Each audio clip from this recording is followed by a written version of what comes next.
everybody trying to be content creators and trying to go viral. You want to go viral? Okay, you want to go viral. Let's go viral then. Say let. Let go. Let's embrace it. Let's love it. Let's enjoy it. And let's give them the experience of their life. That's Roswell for you, baby. Come together. And guys, this is Speaking Out Loud. I appreciate you guys joining us. Don't forget to share and dance like you just don't care. It's early in the morning. Let's have a day. And like I said, be a friend. Tell a friend something nice. It might change their life. Shout out PMS.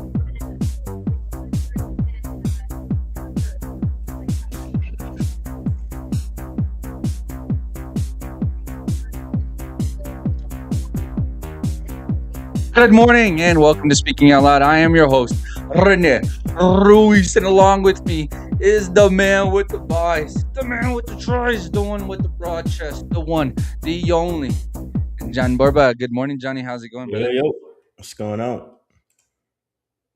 Ooh, that music was an absolute vibe, huh? Yeah. Well, JB, let's get straight to it. The news yesterday that broke is John Harbaugh has been removed as the head coach for the Baltimore Ravens. What was your initial reaction to Harbaugh being fired? I guess you could say that you can agree with it. Dang, my thing's lagging a little bit here. Is yours lagging a little bit? Getting some lag. Yeah, mine's a little off. No, you're good on my side, JB. Okay. So just keep going through. I'll let you know what the word is, though. Well, I think the initial reaction is like we kind of expected it, but at the same time, it's like the players didn't really play. The players didn't perform like we expected them to perform. Lamar Jackson, you can almost say like had a regressed year. The defense just never really came along. There was moments where they played really good, and there was moments where they played really bad. At the end of the day, the kicker missed a 44-yard field goal.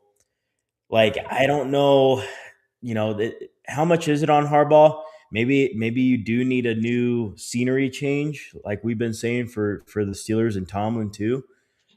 So it makes sense, but at the same time, it's like, dang, like, okay, now who else are we gonna get now? Who's gonna tailor to Lamar Jackson's skill set?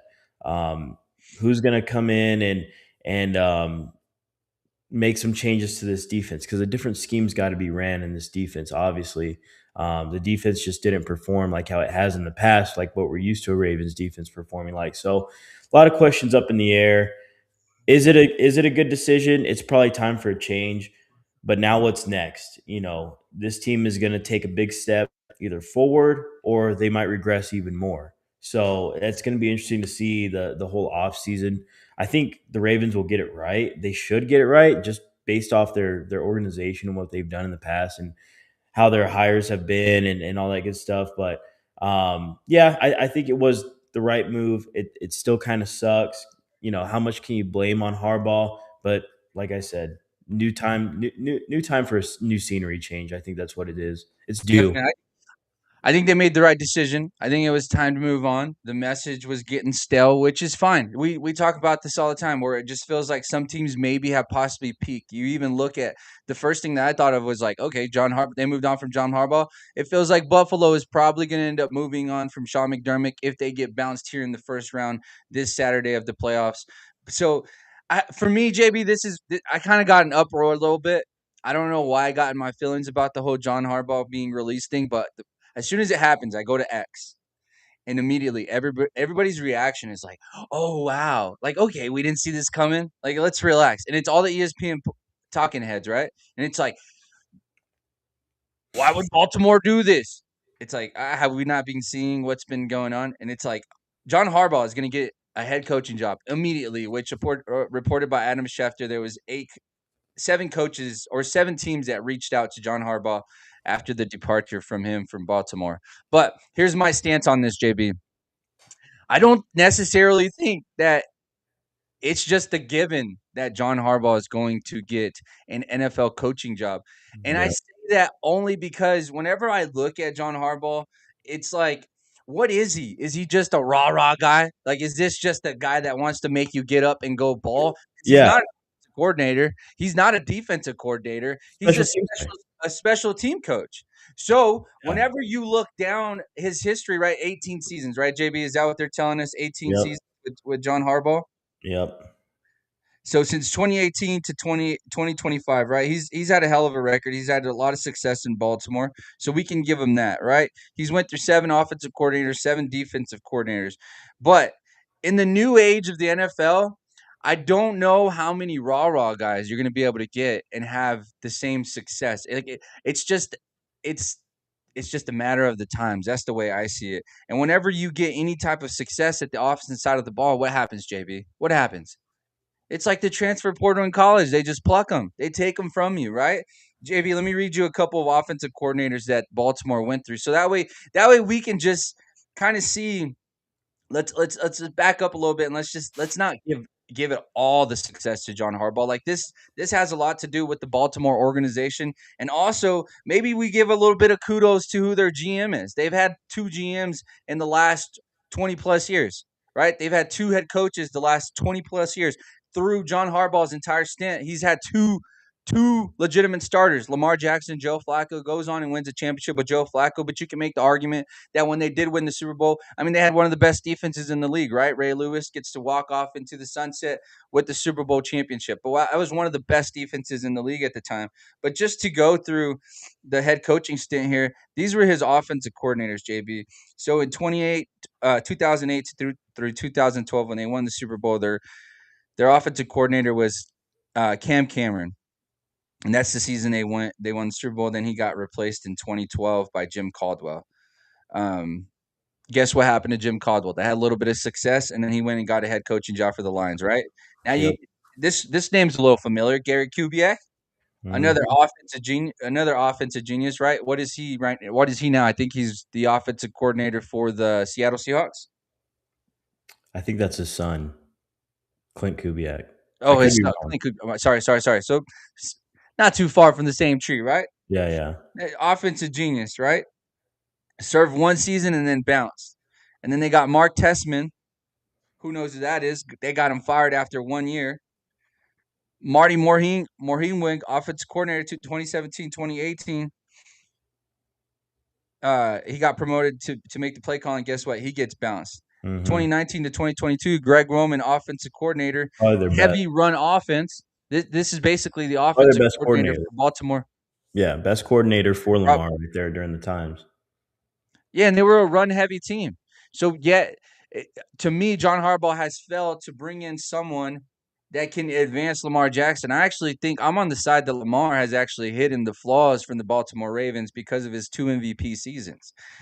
Nate called me yesterday and he was like, "What's your reaction to this?" And I'm like, "I don't know why people are up in arms about letting go of John Harbaugh." And also, I don't know why people just assume that he's going to get a head coaching job elsewhere easily. To me, he's not my top 3 picks as of what's available right now. Like, what is he going to offer outside of rah?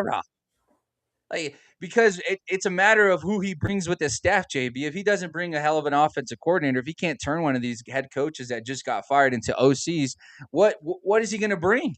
Because the top tier offensive coordinators, the top tier defensive coordinators, in my opinion, are probably going to get the head coaching spots that are available right now. Wouldn't you agree with me there? Yeah, 100%. And there's So the thing is what does there's he not a deep bring? pool. There's not a deep head coaching pool right now. It's not super deep. You got a couple guys that are up and coming that might be a year away from getting a head coaching job too.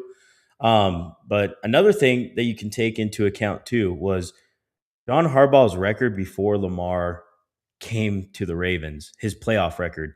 John Harbaugh was like 8-4 in the playoffs before Lamar came around.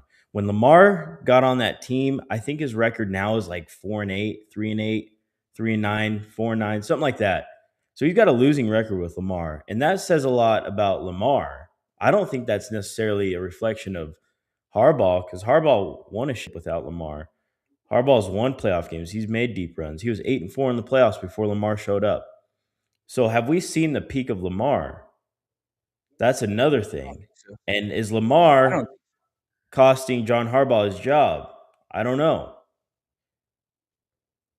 I don't think so.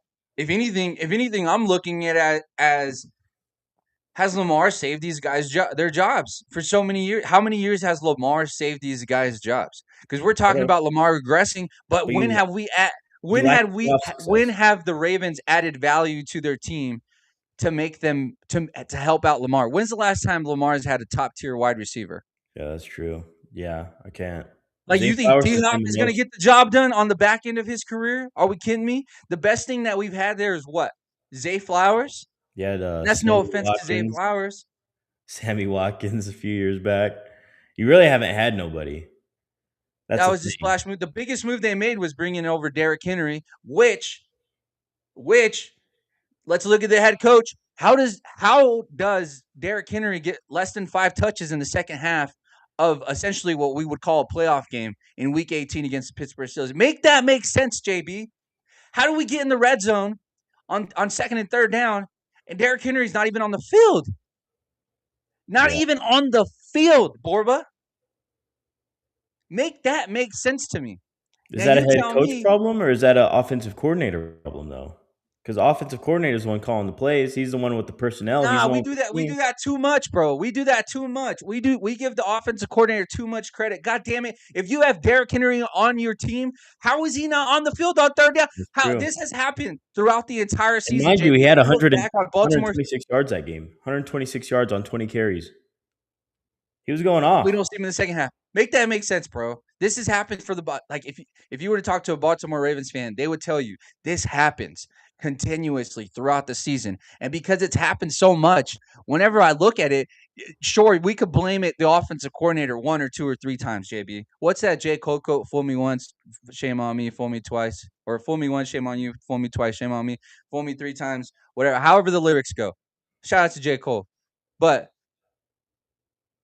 come on, JB. 4 times, 5 times? At what point are we looking at John Harbaugh and being like, "Yo, what's up? Yeah. Yeah, that's true. What's up? Derrick Henry not you're at this point your best player, That's your bread and butter. really." Yeah, Lamar Jackson's hurt to the gills and we're still trying to run. We're running him more than Derrick Henry. Like, let's bring a real quarterback guru to help Lamar progress. Because Lamar has to get better as a passer. Eventually his athleticism is, I mean, like, Father Time's gonna win, right? Father Time's undefeated, as they say. Father Time's gonna get him. So, as Kobe would say, the older you get, the more you have to adjust, right, JB? Yep. If you follow Kobe's career, as he got older, his game changed based on what his body could do, right? That's the mindset you got to have the same way with these athletic quarterbacks, because eventually it's going to leave them, which is why we were never, or correct me here if I'm wrong, but this is why I wasn't a fan of Kyler Murray, because ultimately him coming out of the draft is like, oh my gosh, he's so fast, so fast, so fast. But it's like, all right, eventually he's gonna line up with a bunch of guys that run 4.2s as well. You know what I mean? So I just think that I'm not jumping off to the Lamar bandwagon. I actually think this is I think this is better for Lamar and the Baltimore Ravens. They've had the same GM for the last 2 coaching stints. So really, the way we got to look at it is like, I don't necessarily know. Let's give him his flowers. John Harbaugh, kudos to you. Successful career, Hall of Famer as of right now, right? We would probably agree on that. But you stay in the stint long enough, people start to disrespect you, bro. And I'm afraid that we're gonna get in that place to where John Harbaugh, instead of him being appreciated, he starts to get disrespected. You know what I mean? I mean, look at what Bill Belichick is going through right now, JB. Yep. You stay in it long enough, you become the villain at some point. You stay in there long enough, you end up becoming the villain. And this stuff is gonna shine. The light's gonna shine, JB. I mean, there's people in New York talking about like, oh, I wish the New York Giants would call him for what? For what? You already have your franchise quarterback. You're telling me he didn't have success with a 2-time MVP, or the amount of success you would have liked. They had success, obviously, right? They made the playoffs and whatnot. But the type of success that you would expect having an MVP quarterback, you think he's gonna go and develop Jackson Dart to excel? No. Like, you do you really have that confidence that a special team coach? No, shout out to special teams coaches here, because they matter. And we've seen them have success, right? We've seen it. But Come on, man. 2025? I don't think so, bro. I don't think so. I hope he takes time. I hope he takes the year off and really evaluates himself and comes back maybe as a GM. Why don't you Yeah, I don't promote know. yourself? If these people think so highly of you, why don't you get a GM job to develop a roster rather than being a rah rah guy in the locker room? That's what Yeah, I think should happen. I think John should look at trying to be a GM rather than trying to be a head coach. yeah, you can argue against that because I mean, you can argue for that because what does he bring to the table? Offensively, I don't know how great of an offensive mind he is. Defensively, I don't know how great of a defensive mind he is. And another reason that justifies this fire is because Lamar. It seems like he's hesitant to run now. Like it seems like Lamar's entering a different part of his career, and that's not being as mobile. That's not taking as many hits. That's not running. That's not extending. I'll say extended plays, yes, but running and getting loose on his feet. Um, I don't think that might not be Lamar anymore. So I think he needs a coach that's going to help him develop even more in the pocket because we've been bailing him out. Lamar does not get enough criticism for the type of pocket passer that he is, which is not the greatest, not very good. And I think that's something that gets overlooked. And sometimes we protect Lamar with all these other things. Oh, he's great, elusive, evasive, has a strong arm. Can extend the plays, this and that. Okay, what can you do in the pocket? What can you do in the pocket? Obviously, it's not very good. We saw that this year. So I think he does need to develop his game to keep him around for this next step of his career because he's going to be 30 years old. He's entering possibly a second, third stage of his career. And this next stage of his career is going to be very important to develop as a pocket passer so he could stay playing another 4, 5, 6 years, you know? So I think you got to bring in somebody who's going to help him develop as a quarterback still. And I say that because everybody thinks, you're 29 years old, you've been in the league 7, 8 years already. Like you should have it, but no, Lamar does not have it. Like we shield this guy from all these elite passers, in the NFL. He's not up there with Josh Allen when it comes to arm talent, Stafford, not even the same sentence, Um, so we got to develop. If I'm the Yeah, yeah, if yeah, I'm the yeah, GM, yeah. But I'm hey, bringing JB, hey, Sean McVay, what is he? Offensive guru. offensive minded quarterback. I mean, offensive Sean minded leader. Brady. Sean Brady. What is he? Offensive guru. Before Brady, what did they have? They had Ken Dorsey. What is he? Offensive guru. You Baltimore got to have an Ravens offensive had guru. John Harbaugh. What is he? Special. What is he going to teach Lamar? Yeah, Well, come on, Lamar. Come I think on. you need somebody. Yeah, come on, If you keep bro. Lamar, And to push back on you just a little bit about not putting pressure on Lamar. Who have they brought to help him? Like as an that's what I'm organization, saying. that's where That's my Baltimore's point. organization has failed, bro. But they haven't tried to progress him. They've just That's allowed what I'm his saying. athleticism to bail him out of games. And also, we look back at last year, Lamar Jackson hits Mark Andrews in the goddamn chest, bro. In the chest, bro. That they advance, they bounce like this. The whole script is flipped if Mark Andrews makes that catch. And we're looking at Josh Allen the same way we're looking at Lamar Jackson right now. And that's why I think it was time for John to go. It's the message that's just not hitting right. And sometimes when you're just snake bitten, you just need some changes in the locker room to kind of just shift the energy, bro. Like that is so real to me. It just blows my mind how a lot of these talking pundits are just acting like John had no flaws and putting it on the organization. Like, what are we talking about here, bro? The only thing that the organization has lacked is not moving on from him Yeah. earlier and not bringing in an offensive guy that can cater to their franchise quarterback.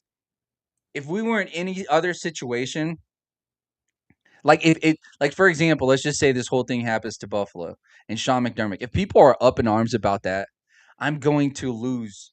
I'm going to lose my shit, bro. This it's nuts.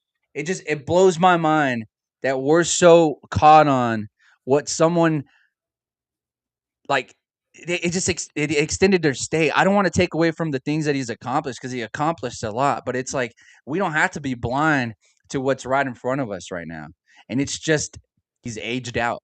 It's okay. You got these old heads like Tony Dungy coming out, and he's like, "Oh, I can't believe they moved after 18 years of success." And it's like, yeah, bro, he probably extended his stay a little bit.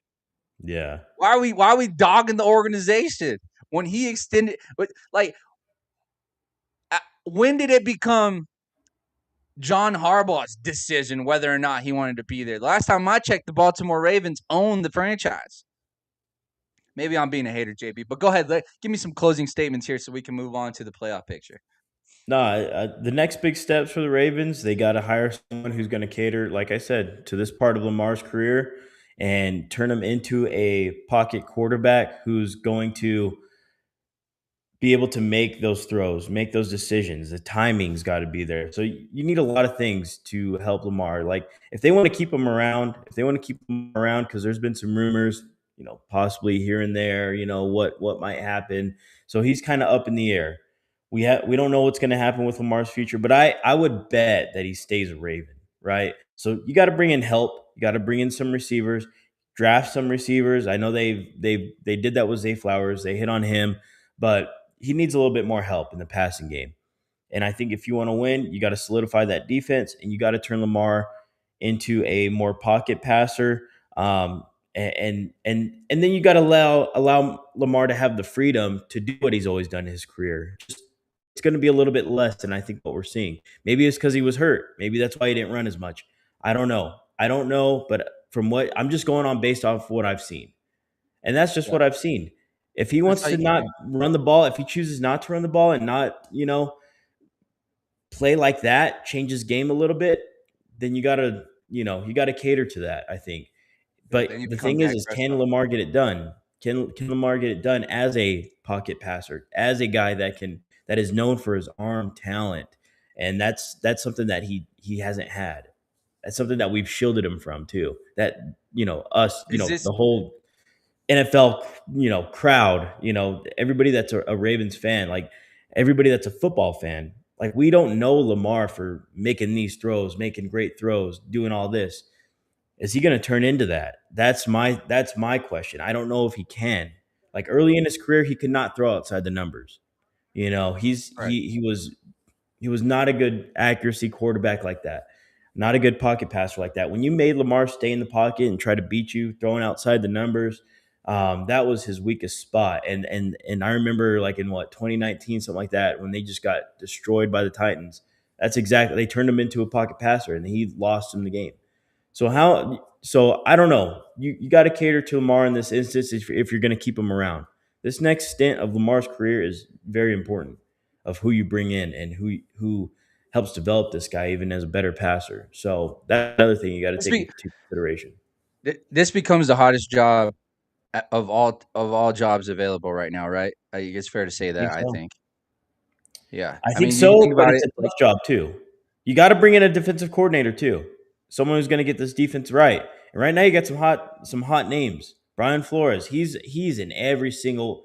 Everybody's looking for a coach. Brian Flores is the top of the list, and then you got a defensive coordinator like Jim Schwartz. He's in another guy. That's somebody who hey, with Brian Flores though, Brian Flores, I was watching a couple people talk yesterday about him, and they brought up some good question marks. Whenever you look back at his head coaching stint in Miami, obviously they had the whole issue with him and Tua Tagovailoa, but also there was Ryan Fitzpatrick had a quote saying that you got to be different to want to play for someone like a Brian Flores, and it's not a knock on Brian Flores, but he's a guy that loves control. He's a guy, some would say narcissistic traits, but I didn't say that. Some would say that. Wow. But some are saying like it's either his way or the highway, and that's where a lot of people were bumping heads in Miami. So I wonder if that kind of debacles the whole him becoming a head coach. I wonder how much of that will affect him getting a head coaching job. That's real. Like that's real. We can't just ignore that happened in Miami. Then again, you were coaching Tua, and after what Tua said, sometimes this past year, like over the post game press conferences and all that, you can see like I don't know. Tua's just Yeah, bro. But yeah, that could also ruin. That could I don't also know. ruin someone. Like honestly, Yeah, especially someone who is already Tua's on just the so fence soft. with themselves What in general. No, yeah, for sure. I'm not trying to. I'm not trying to. Yeah, I'm not coming after. I'm not coming after coaches right now. It might seem like I'm not though, but I'm just raising the question. That's what was. That's a quote from Ryan Fitzpatrick. So it did kind of make me think like, dang. I think if you're looking at a defensive coordinator, I mean, I think Robert Saleh is the hardest on the market.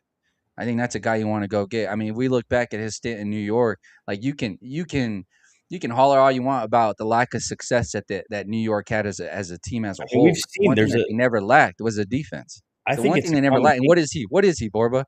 He's He's a a defensive defensive coordinator. coordinator, But bro. look at like there's a common theme in New York's just a dumpster fire, dude. You bring in Robert Saleh, let him go. The team was like decent, but then they go to absolute trash. You bring in Aaron Glenn, a defensive coordinator, defensive back.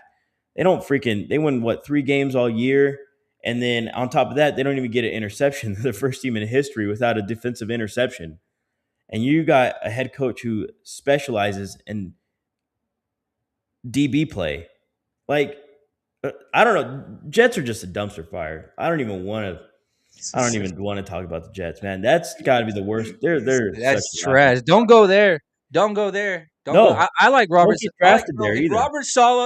If Robert Sala can figure out a way to talk Kevin Stefanski to going with him to Baltimore, man, man.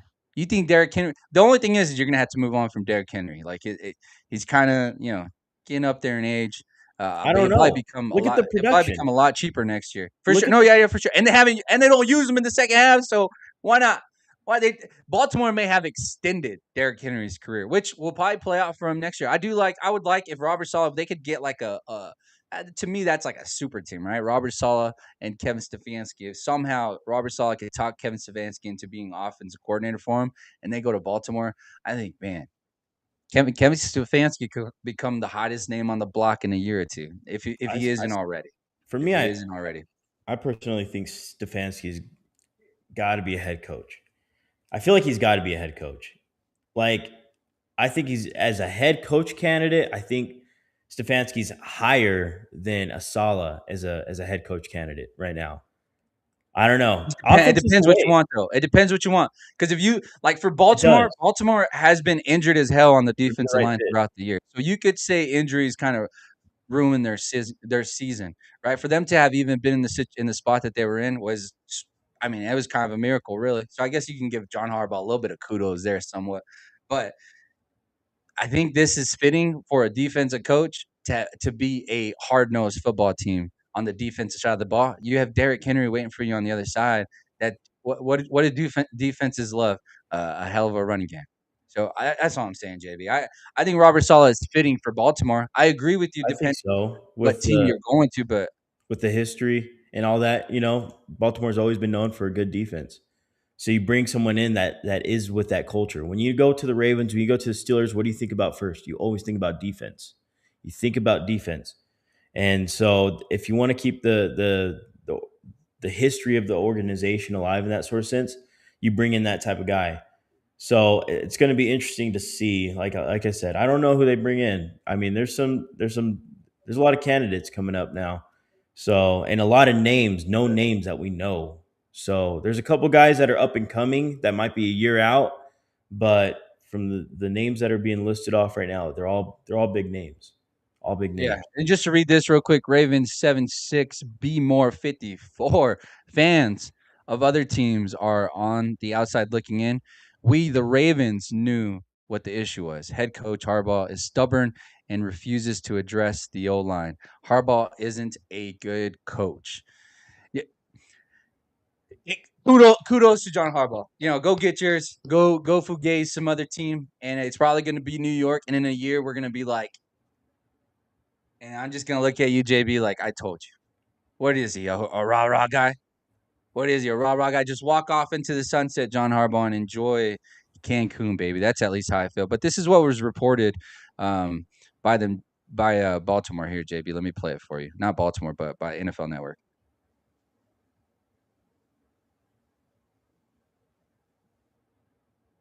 Oh, my apologies there, JB. That was That didn't quite play out how I thought it was going to play out there. But hold on, give me a second. We don't got our producer today, so everything's a little bit Yeah, the slower. producer went on vacaciones. Ravens reporter Jamison Hensley has been covering the team for 26 years. He joins us now. Jamison, what can you share with us about this surprising news with John Harbaugh? Yeah, David, I spoke to someone close to John Harbaugh just minutes ago. He said that John is at peace with this decision.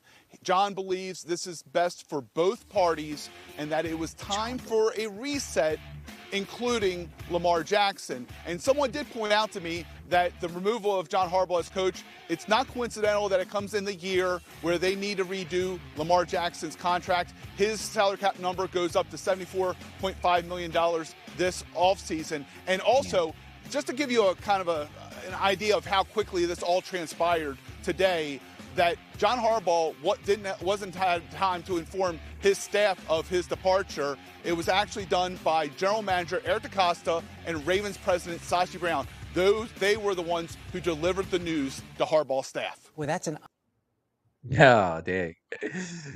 Did him a little dirty. They'll be all right. I think the Baltimore Ravens are in a much better position. Yeah. You get a fresh start. Got to bring in the right people. See what happens from there. There's always that one team that had a shite season, and then the next year we're like, whoa, where did they come from? Next year around this time, JB, we'll be talking about the Baltimore Ravens in that same position. Yeah. Wow. Where'd this team come from? Wow, this team had all the players right along.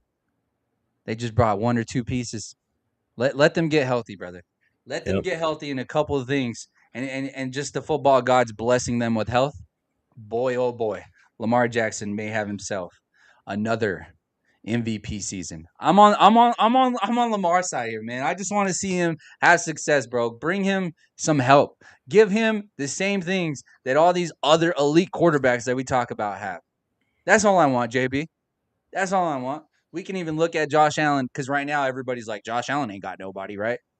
Me being one of those. But I'm not trying to make excuses for Josh Allen, because we've seen him have an elite receiver and what they did. And they did a lot. Patrick Mahomes, hell of a receiver. What did they do? A lot. A Super Bowl, mind you there, right? Trevor Lawrence, look at all the weapons he's got right now. Who else, JB? You can even look at Justin Herbert. I mean, now you can say Keenan Allen's on the back end. You could say he's on the back end, but before, this is like his 6th year in the league, right? I mean, we had a prime Keenan Allen. They drafted a wide receiver for him. I mean, has Baltimore done that? Drafted a couple. McConkey, Johnston, tight ends, Amari Hampton. Exactly. You know, yeah, they've given this guy help. You know, but you got to get the offensive line right too, as this Ravens fan was saying right here. So hey, shout out to him. He's out. Appreciate you watching, bro. Thank you. Hit like and subscribe, and tell a friend to tell a friend. Yeah, so I think you just got to help offensively more, and I think with the right defensive coordinator, you can turn that defense around. Like, you don't got scrubs on that defense. You got Patrick Queen. You still got Humphrey over there, like Marlon Humphrey. Like, you still got some names on that defensive side of the ball. You just got to get the right scheme. You got to know. You got to get the right defensive coordinator that's going to get the right personnel in the right positions. That's the biggest thing on defense. You got to get the right guys in the right positions and run the right scheme based on the players that you have, cater to the players that you have, instead of trying to run things your own way. But like what we saw with Eberflus, just he wants to run things his own way instead of specializing to the skill set of his defense. Like, it's not like your defense was just full of bums, you know? So you got to put guys in the right spot, you know? That's what it is. Come on, Baltimore. It's all good, Baltimore. We see light. We see light at the end of the tunnel, baby. Yeah, I see it. I hope you do too. Come on, Lamar. Let's move on, man. We've talked 30 minutes about the Ravens. Let's move on. Sorry. It was worth it, though. It was worth it. It was worth it, JB. I do agree with you. But let's turn let's shift gears. Let's shift gears and let's go into the playoff world here. JB, yesterday I said, today, what are we going to do? We're going to fill out John Borba's bracket. That's what we're going to do. Oh, So I went online. I looked for a little playoff simulator so we can have a little bit of fun, JB. And let me pull it up for you. Are you ready to make a little bit of some decisions here? I'm Are gonna you make ready to all make these a couple decisions. decisions here, JB? And let's see who you I'll be ready. crown the champion. Now, JB, we're going to make two different brackets here. We got 25 minutes for the rest of the show, but I do got to plug in my laptop before it dies on us, and then the show just ends abruptly. But while I plug that in, JB, I do want to ask you: the first game of the weekend is the Rams versus the Panthers, and there's There's a a lot of reason. folks out there that are they're getting that little gut feeling where they're like, oh, this feels like it's that trap game for the Rams. The Rams lost to the Panthers earlier in the season, so why shouldn't I believe that the Rams will lose again? Can you tell me how you feel the temperature is for this Rams Panthers game right quick? That's a great point. That you could think that it's like during the season, obviously you can call it a trap game. When the first round of the playoffs start, when you're playing for your lives, um, it's a different mindset out there, man. They offensively, Stafford's going to do what he does, but it's a good matchup. Like there's not a world where you say that, oh, this is a bad matchup. Like the Panthers are solid on defense.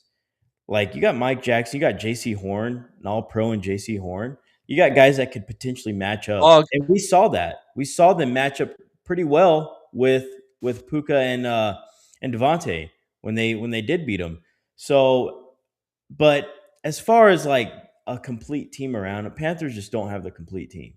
And if the Rams can put together solid defense where they're getting after Bryce Young and they're making his life hard, and Panthers got to have a solid run game this game. I'll say that. Panthers got to be running the ball. Chuba Hubbard, Rico Dowdle, they got to be going off because that's one weakness that we've Rico's got to seen in cook. the Rams. That's their only chance. That Rico's might got be to their go for only like chance. 150, brother. You got to rush for 150, over 150, I think. Over 150, control the game, no turnovers from Bryce Young, and hopefully get a turnover or two out of Stafford. Like that's real. That could be realistic if that happens. Then okay, we got a game.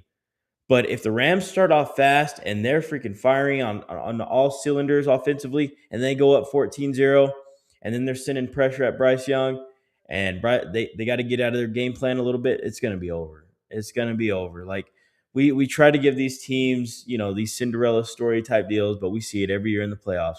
That one team that kind of snuck in playing a powerhouse. Rams are going to put it all together. The urgency is going to be there. It's a one and done. You got the MVP on your side, and yes, I said you have the MVP on your side, and they're gonna Say they're one gonna more win for this those game in by the over back, 10 JB. points. Say it one more time for the brothers in the They're back, please. yeah, the MVP, that offense, they're gonna win at least by I'm gonna say at least by two scores, at least by I'd say 14. I think they win at least by Hey 14. JB, you remember Michael Irvin all snowed up, right, at the Miami games? What does he do? Buddy goes, he BTA. rings that belt. Here's you, here's you, here's you. I hate to say it, man, but Carolina Panthers are getting BTA, bro. This might be the worst game like to kick off the That's playoffs. why it's first. That's why it's Tough, first. tough. Yeah, let's get it Why over it's with. first game. Let's get it out of the way. Let's get the BTA out the way because that's exactly what's gonna happen. I'm telling you, JD. Is it? It's gonna be bad. There's nothing about the Carolina Panthers the last 2 weeks that have told me or that have screamed to me this team. They didn't want to win the division. Shoot, they They didn't want to did win. it. They were like, Baker, you take it. Baker was like, no, you take it. No, Baker, you take it. Yeah. No. You take it, Bryce Young. It's nuts. And I did Nuts. say, I guess my prediction's right on the Panthers though. They're a dark horse to make a run, and they did, but they're just not there. It's a weak NFC Yeah. South. They're just not there yet. And who Well, let's not knows tear what them are they down. going Hey, to do with Bryce Young? Yeah, clap it up. kudos to the Panthers. What Panthers hell of a didn't expect season. this. I expected it. Panthers didn't expect it. No, I think they did. I think they did, JB. I think they thought that they were on I the don't right know. page with their hire at the head coaching position. A lot of people were kind of questioning it last year, and now it's kind of made its mark. Now are they in the Progress. worst division of all time of ever? Yeah. Should they have Progress. gotten there? Probably not. Did they want to hand it away? But let's acknowledge the fact that this team did one thing that 18 other teams didn't do, JB, including mine and yours, and they got to the dance. So they're doing this, We did have a and we're better just record than them, though. doing this. JB, they're doing this, and me and you are doing exactly what you're doing right now, watching me dance. That's the only for you. That's just we gotta be realistic there. So hey, kudos to them. Kudos to the Panthers and what they were able to accomplish. Laptop is locked, loaded, and charged, AB. So let's move on to your playoff picture here. This is what we got. You ready to make some decisions, JB? Yeah. On what side would you like to start? We can start right there. We can start on the Patriots right there. Okay, well, let's go ahead and start there, baby. Let's start with that game. You got the Chargers heading over to Are you able to put New that on the England, screen? Foxborough. What's On the up? big screen? On the main screen? There we go. Is it not on the main screen? Now it is. Now it is. Now it is. Oh, okay. All right, Okay. My apologies, chat. All right, let's go. Chat, this is what we're going to do right now. We are going to crown a winner. Now, this isn't necessarily our picks. We're going to make two. We're going to make one bracket that tugs from the heart. And then we're going to make one bracket that's our official one. What do you want to start off with, JB? Now my bracket, I think, is going to be official. Official. If Vikings were in there, then All I right. would put So that. you do the that would official be- one, and I'll do the heart tug one to end Okay. the show. Let's All right, do so that. let's start I off think- with you. So we got the Chargers versus the New England Patriots. Give me just a quick overview of what you think this game is going to look like. Well, I think, man, this game it's set up for the Patriots to win, right? Obviously, Yeah. Herbert's not 100%. That offensive line is hurt. They don't got their all-pro tackles. That's a big thing. I think that defense is going to take advantage of it, the Patriots defense. So for me, I cannot. I think Drake May, we don't know what to expect since it is his first playoff game, but I think overall they do have the better team. So I'm just going to go with the Patriots. They're more healthy. They need to put Stephon Diggs. Every time they've played a good opponent this year, they've had a good role for Diggs, and I think if they can do that, give Stephon Diggs a good role, get him about 8, 9, 10 targets, some catches, maybe a touchdown. That's good, and then you get the running game going. Can I read you something on? Since you mentioned Diggs, can I read you something real quick? Yeah. The Patriots use pre-snap motion on just 53.6% of their offensive snaps this season, the sixth lowest rate in the NFL. When they did use motion, however, they averaged 6.1 yards per play, tied for the sixth most in the league. Stephon Diggs was a key beneficiary, recording 17 receptions of motion, 15th most among wide receivers, while turning those catches into 231 yards, the eighth most in the same group. That's kind of a neat little stat there for Stephon Diggs and the Patriots offense. The only thing that kind of scares me with the Patriots, they historically had one of the worst schedules ever. It was based on their strength of opponent. And then when they did play somebody with a decent record or whatever, I think they went 2-2 in those games. And then they also did lose to the Raiders at the beginning of the season. So how but real it's early. is It's early. the It's early. Patriots team? You know, you could argue that, but I just think they do overall. They just have the healthier team, and I think the run game is starting to get going. So I me, agree with you. I just have to pick the Patriots at home, healthier. Drake May, as long as he can play good, keep doing what he's been doing. I think they should win this game. So I'm going to get the Patriots. I like that. It is unfortunate, JB. I do think that I don't want to make excuses for Justin Herbert. The hater in me a little bit wants to push on there. We don't have excuses for Josh Allen. There's no excuses for Josh Allen. So of course Justin Herbert, he doesn't have the same resume, but everybody hypes this guy up as a top 5 quarterback the last 5 years. So no, there's no excuses for Justin Herbert either. You could say, you know what, JB, you're right. There's no excuse. You're right. Justin Herbert, you should go out and win this game. This is where you build legacies. Like, this is where champions, like, at this same time next year, we're going to be saying something about one of these quarterbacks because they won it all. So we're going to be saying, you know, whatever that might be. So right now, there's no excuses. This is where you build your legacy. You could have every excuse in the world. these fans can have every excuse in the world. There's Amen. no time for excuses. You get it done or you don't get it done, and then that's it. Your season's over. Now we got to wait again until next year. Start it all up again. Keep it moving. This is your And chance let to me read it. build your legacy. Let me acknowledge that the Chargers do have a solid defense there. The Chargers allowed just a 40.7% completions rate on downfield passes, 10-plus air yards this season, the third lowest rate in the NFL. They also totaled 14 interceptions on downfield targets, the second most by any defense. Drake May completed 61.2% of his downfield passes over 10 yards this season, the highest rate in the NFL and the seventh highest mark in a single season in the NGS era since 2016. He totaled 2,382 passing yards on downfield throws, the second most in the league, while his 19 touchdowns on such passes were tied for the most. So the way we're looking at this matchup, JB, is that we're looking at a team that likes to sling that ball down the field, but they're also going against a team that is stingy with the ball and will take it away. So I think in order for the Chargers to win this game is that this stat has to come to life. This stat here has to come to life. You can't allow Drake May to just eat you down For that the stat field. to come But alive, you got to shut down everything short. You got to stop the run game. You got to force this team into second and longs and third and longs. That's how you get that stat to come alive, though. So what are you going to do with that? I mean, if the Patriots can control the ground game, not make stupid penalties, not back themselves up, control the run game, get positive yards, and put themselves in manageable situations, I think the Chargers are going to have a hard time getting those interceptions, having that stat come to life. So that's another thing you got to take into consideration too. So yeah, okay. yeah. And then we mentioned Justin Herbert running for his life. Check this one out. Justin Herbert recorded 469 scramble rush yards this season, the most in the NFL and the most in his career by 143 yards. He had 326 in 2024.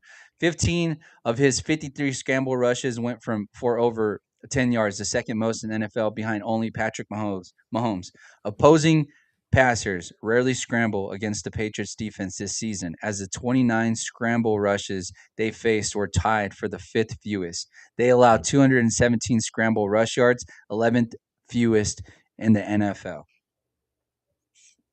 Bro, if that stat doesn't scream Justin Herbert's been running for his life, I don't know what does. I don't know what does. But JV, let's move on to the Packers and Bears. Just give me your little overview on that matchup there.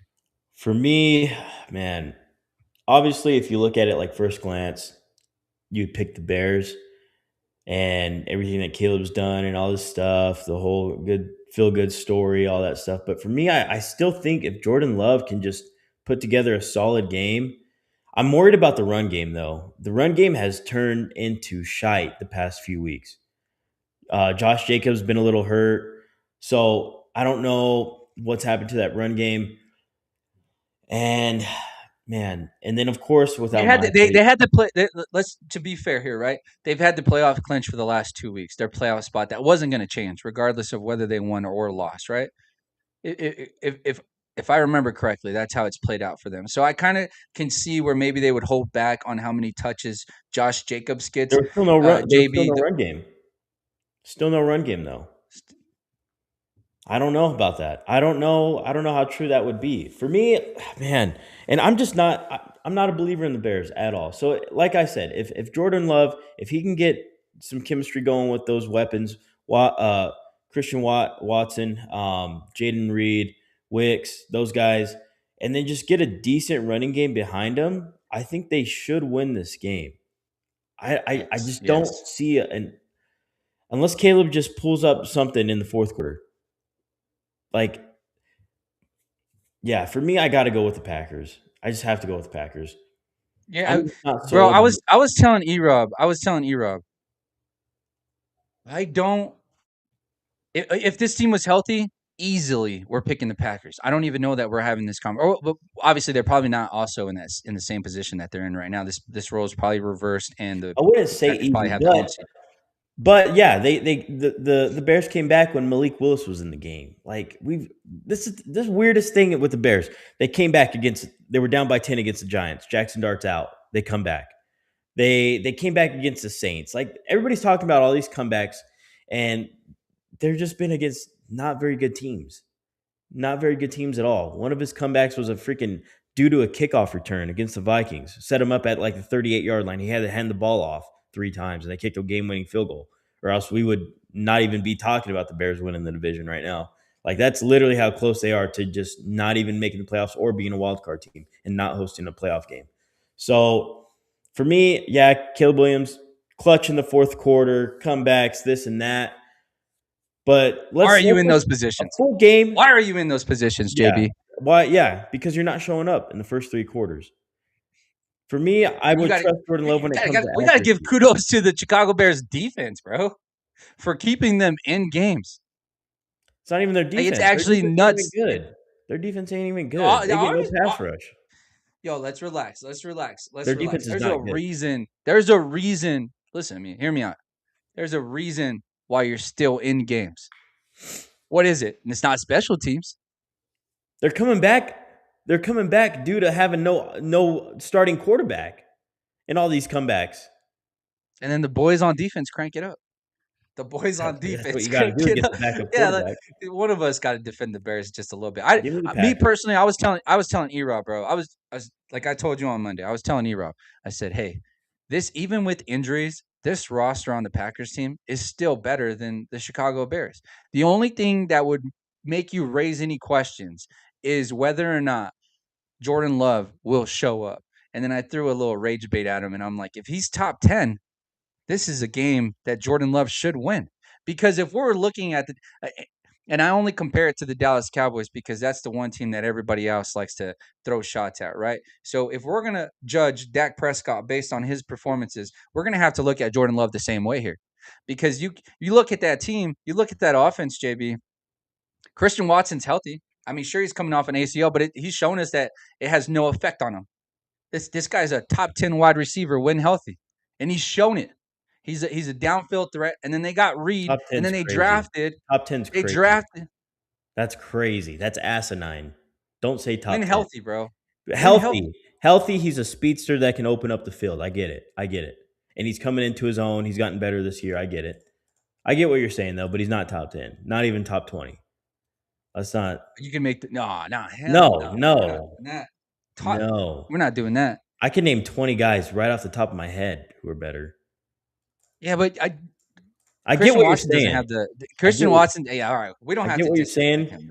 We just won't dive into that. But I get you can make the argument. You can make top 10. I might be crazy. Top 10. I might be a little crazy. But for the sample size that he's given us, 25 to 35, easy. Yeah, let's put in that category. Yeah, I don't know. This year, I'd take Christian Watson over Justin Jefferson if I'm being honest. No, we're not talking about that type of quarterback restraints. No, we're not talking about that. We will not get into that. That's rage baiting. That was a rage bait comment. I apologize, JB. I apologize, bro.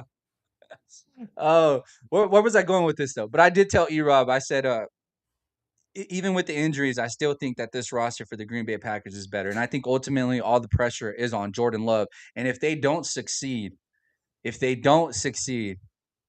being bounced by the Chicago Bears really sets this organization back. And I mean, there's been beat writers that are starting to criticize Matt LaFleur.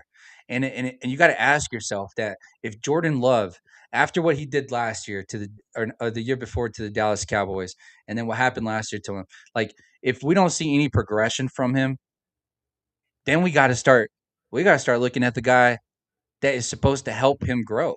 And that would be Matt LaFleur. And there's been a lot of question marks from beat writers, from Green Bay Packers beat writers on the question marks on not only Matt LaFleur, but his play calling. And where do you think, I mean, what have you seen from Packers fans or Packers? No, I agree. A lot of people I've had people slide in my DMs and say they want LaFleur fired.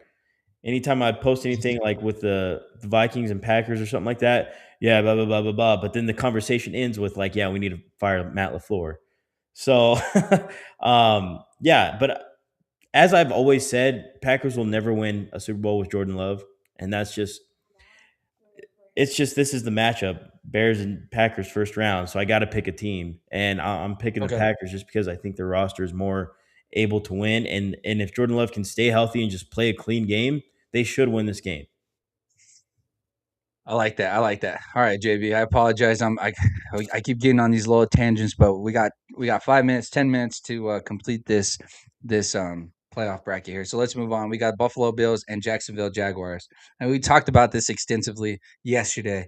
What are we thinking here? For me, I mean, this is a game that Josh Allen has to win, right?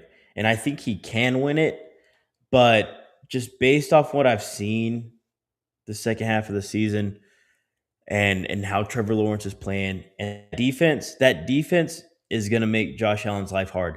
And also the bread and butter of the Bills is to run the ball. You got the leading rusher in your backfield, right? But the Jaguars are number one against the defense. I mean, against the rush. So they have the number one defense against the rush.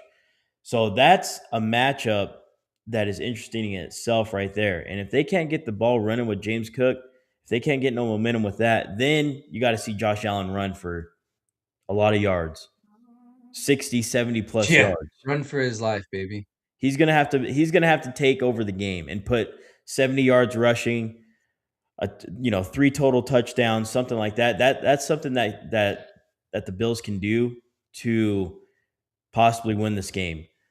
But I just don't see that. Like, especially with Trevor Lawrence playing against that defense, I think Trevor Lawrence should have a good day too. And if Trevor Lawrence is having a good day, that makes it that much harder. You know what name pops out to me the most? ETN, man. ETN going against the worst rush defense in the league. Give it to ETN. Should just absolutely eat. Let's not forget about him. I had him on my fantasy league. There was plenty of games that man could cook. Yesterday, Dan Lowski went on ESPN was talking about how the Jags don't have no running game. What? Come on. They got an all-pro back there. It's on and off. But yeah, ETN has had a huge bounce back year. Their running game is on and off, but I don't think it's bad. It's enough. Can Superman get it done? Even if Superman shows up, we've seen Superman lose. Yeah, Josh Allen needs 3 or 4 total touchdowns. And if he doesn't get that, I think they lose. So I'm going to go with the Jaguars. It's easier to pick the Jaguars for me. All right, San Francisco heading over to Lincoln Field in Philadelphia against Jalen Hurts, former Super Bowl champ and MVP. Hosting Brock Purdy and the boys. Brock Purdy and the boys are getting the left tackle Trent Williams back this weekend, which is massive, massive. Now there's questions whether or not Nick Sirianni did the right thing by sitting his starters on the final week of this season because it would have changed their draft or their playoff position. They would have been at number 2 playing the Green Bay Packers, which kind of seems like a better matchup. But now you're hosting the San Francisco 49ers, JB. Is the San Francisco's injuries going to catch up to them this week, or will we see heroics from Brock Purdy and that offense? Who's winning this game? I think if Saquon gets the ball going and gets the run game going and they just use their superstars the right way, like I said, Jalen Hurts, he's not going to do too much. He's not going to do enough. He's going to do what's needed. So you got to get a feel of the game.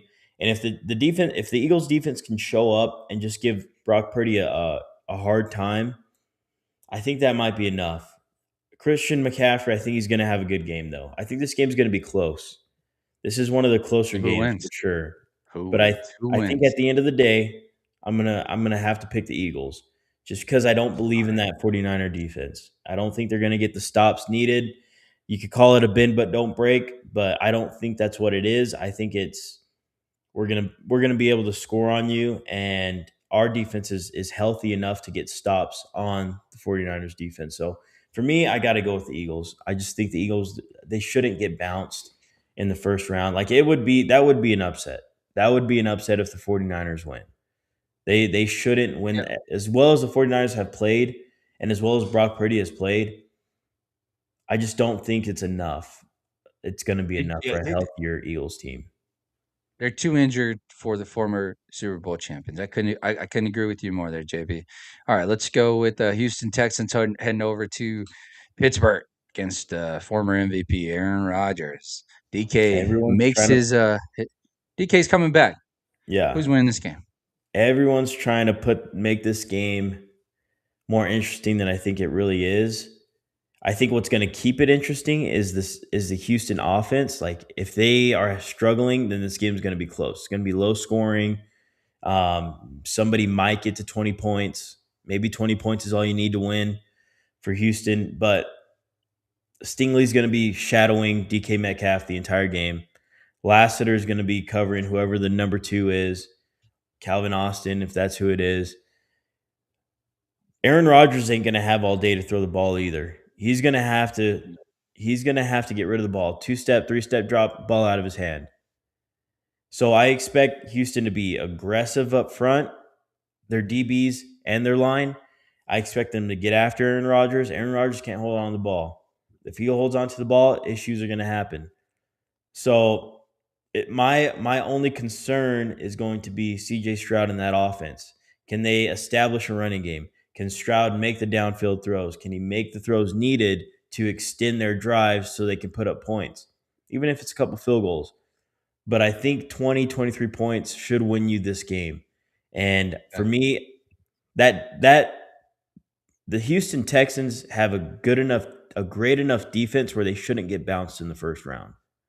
Correct. You should not get bounced in the first round. You should be all Boy, if over they get bounced. havoc on that Steelers offense.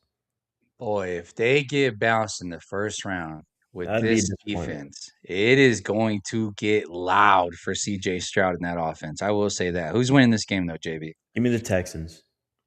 Had a baby. All right, now we got the Rams and the Carolina Panthers. We Rams. just talked about. Rams. Yeah, Rams. There we go. Now, Already JB, talked about them. on these next matchups, you don't necessarily need to break them down because we will break them down next week. So let's just go straight through it and give me who you think is going to win. You got the Texans against the Denver Broncos. This is the matchup that I've been talking about all year, huh? I can't wait. This is the one Texans we and want. We Bronco need this baby. matchup for the show. For me, it's the Texans. I think the Texans win. I think they make Bo Nix play so bad. I think they will make him play so bad this game. And Bo Nix has been able to skate by because he's got a good defense. Now, this could be another game that's low scoring too. Like the Texans might just make it to the AFC Championship, not even scoring over 20 points. Like that's crazy. That's a good one. That's a crazy good to one. me. But I think CJ Stroud, I think he can get it done. I don't see why not. And if that defense can get after Bo Nix, make his life hard. Bo Nix is not going to be able to scramble all over the place. Nope. Bo Not Nix against is this more defense. athletic than we give him credit for. But at the end of the day, I don't trust Bo Nix. But then I don't trust any of these quarterbacks. But I definitely don't trust Bo Nix. Bo Nix, All right. no. Save it. Bo Nix Save it. can't complete any deep down the field throws, even though he's completed the most 20-plus yard throws. When it comes to 9, that intermediate range, that's where you get a lot of issues. That's where you get a lot of turnovers. Yeah. That's where you get a lot of incompletions. That's where you get a lot of inaccuracy. That's where you get a lot of off-timing throws that aren't timed correctly. So for me, I got to go with the Texans. All right, save the ammo. Save the ammo. Save the ammo, JB. We are going to be talking about these matchups next weekend. Save the ammo. Save it, brother. We divisional playoffs. We need this content for next week. You got the Packers against the Seahawks. I'm not gonna. You don't want me to? I'm not gonna say nothing if we're gonna talk about this next week. No, I just want you to make your picks, brother. Okay. Don't waste your ammo. Don't waste your ammo. Don't waste your ammo. For me, then I'll go with the Seahawks. And the Jags and Patriots. Man, this is. I honestly think the Jaguars pull it off. Wow, bro, me too. Am I too high on them? I might be. I think we're all high on the Jaguars. Stephen A. said the Jaguars were making the Super Bowl. So he said it on ABC. Did he? Yeah. Damn, Stephen A. is everywhere, bro. That guy needs to relax. All right. We got the Eagles and the Rams. The rematch. Oh my gosh. The only we've seen this. This is a problem.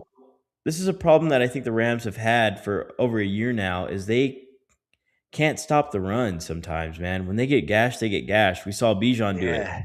He could have rushed for over 200 yards, and they just didn't allow him to do that. But the coaching staff did. So if Saquon can go off against the Rams, I would take the Eagles. You know, hey JB, you know what's crazy here is like Philly's matchups are run base, right? And the one thing that they struggled with all year is running the ball. So like I wonder, like, man, Nick Sirianni, if you can't run the ball on these teams, it might get kind of loud. Nick Sirianni might be wanting Nick Sirianni bounced out of Philadelphia. And you can ask yourself the same thing, right? Like Nick Sirianni is supposed to be this offensive I think guru, but your offense sucks. no, I think Sirianni's in that position where we've Rah-rah seen guy. it when the coordinators haven't worked out, they get fired, and then what happens when you bring the right coordinator in? You go win a Super Bowl. You've made the Super Bowl 2 out of the last 4 years.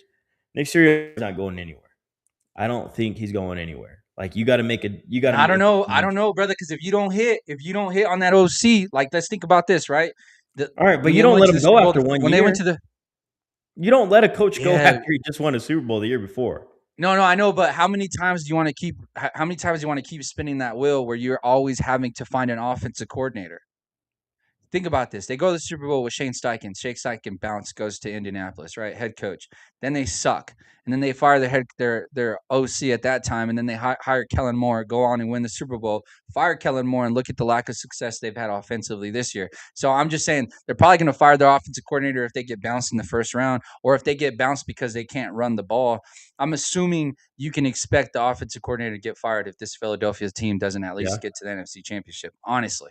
Or even if they get to the NFC Championship in the season and the games look like they've looked throughout the year, I still think he gets fired. But how many times do you want to keep doing that dance where you're always having to bring in an offensive coordinator when you're Bring the right supposed guy. to have Nick Sirianni's background is in offense. Just bring in the right guy. Bring in the right guy, and then It's pay a him. loaded ass roster though, brother. It is a loaded roster. Yeah. You got to pay So him. you almost got to ask yourself, like, how much of a product is Nick Sirianni of how talented of a roster he has, rather you than could say him that. actually being a great head coach? I don't know. Maybe I'm being a hater there, but You could say I'm that. just raising the questions. Who wins that game, though, JB? Man. We got 3 minutes here. I don't know.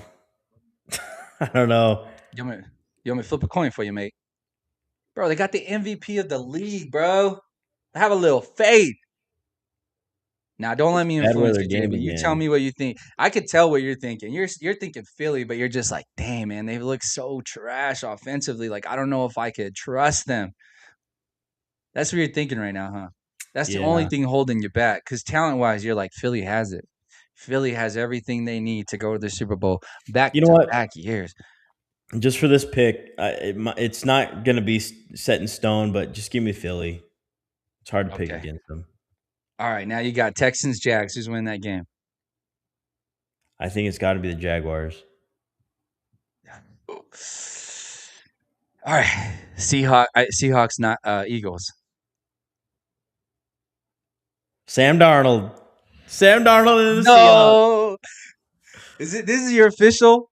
This is official. No, it's not official. All right. I don't know. That Rams and Eagles game has me up in the air.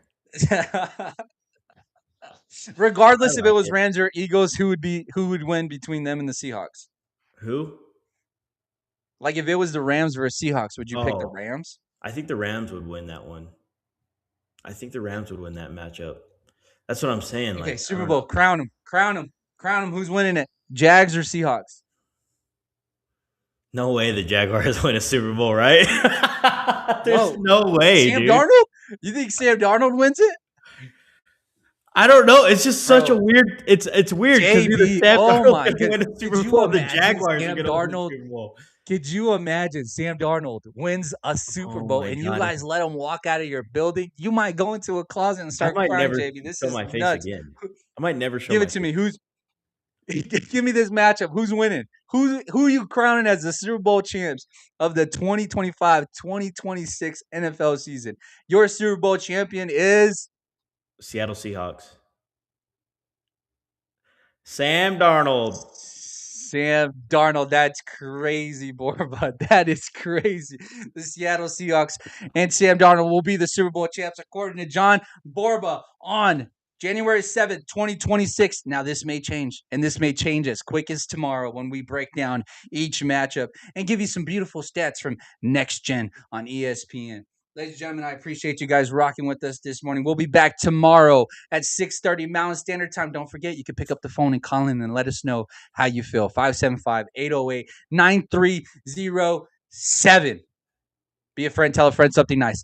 It might change their life. Shout out PMS. See ya.